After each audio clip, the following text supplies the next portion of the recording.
আলিপাড়া গ্রামবাসীবৃন্দের তরফ থেকে যে হাডুডু খেলা পাতা হয়েছে তার কিছু কাজ বাকি রয়েছে, মাঠে কাজ চলছে এবং প্লেয়ারদের কিছুক্ষণ পরেই 8টি টিমের মধ্যে লটারি হবে এবং খেলা শুরু করা হবে। এই তার স্টেজ খুব সুন্দর সাজিয়েছে হাডুডু খেলার তরফ থেকে। এত সুন্দর প্যান্ডেল এবং এত সুন্দর যে আয়োজন এবং খেলোয়াড়দের পর্যন্ত যে সমস্ত প্লেয়াররা খেলা করবে তাদের খাওয়া দাওয়ারও ব্যবস্থা করেছে এবং প্যান্ডেল যত্ন খুব সুন্দরভাবে করেছে।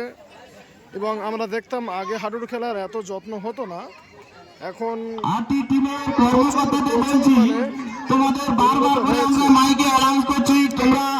আশা করছি আপনারা প্রত্যেকেই তাড়াতাড়ি চলে আসুন এবং খেলার খেলা দেখার জায়গা লটারি করবো বলে তোমাদের জন্য অপেক্ষা আছি, তোমরা কিন্তু আসছো না। আমাদের